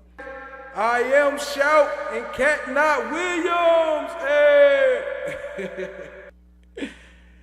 Drop them some coins and all that in the chat. Show them some love. Appreciate you, family, coming and hanging out with us. Shout out to this Cat Not Williams and I Am Shout. And everybody in the building. Appreciate y'all. Shout out to everybody. Hold on. I got to start my music before I start calling names. Hold on now. I got to remember to start setting that up first. Here we go. Here we go. Here we go. Now. The hell? Oh, there we go. She talks a mile a minute. Shout out to Joni 4 in the building. Appreciate you, family. Shout out to Trakesha with the new TK Butterfly. I see you, family. Appreciate you. Cat Not Williams. Shout out to Nodderlin coming through saying thank you for the membership. Appreciate you showing up. Appreciate that. Let me see. Is my volume a little loud? Let me cut this down some. Shout out to Indigo Kepra on the flip phone watching. Appreciate you tapping in on the flip phone. Nah, shout out to you. Shout out to Miss DB. Shout out to Watch the Ride. Shout out to Cat Not Williams. Let's see. Who else was up in here? I think I had to refresh my browser, so I might not get to see all the names. Oh, Kimberly. Shout out to Kimberly. Shout out to Allie. What up, what up, what up, what up? Shout out to Allie. Oh, I can't play the, I was going to do the, whoop, whoop. That's the sound of the police, but it's going to cut off my music if I do that. Shout out to Michelle B. Appreciate you, family. Much love, much love. NJB Nene. Shout out to you. Appreciate you, family. Much love, much love. Appreciate all y'all coming through. Lady L. Appreciate you. Daniel Berry Sports Highlights. Appreciate you, family. Appreciate all y'all. Appreciate all y'all. Definitely. And so I guess I'll see y'all tomorrow around noon. Maybe I'll start a little early. You never know. I might get something together so I can start a little early. But other than that, man, we up out of here, man. Y'all have a great night. Peace, love, and joy, Joni 4. Appreciate you. Shout out to Cat Not Williams. Y'all go sub up to Cat Not Williams. See everyone tomorrow, family. Yes, yes, indeed. Yes, indeed. And other than that, I appreciate y'all, man. Have a great one. Stay blessed. Stay fresh. Peace out. Good night, Miss DB. Oops, wrong outro.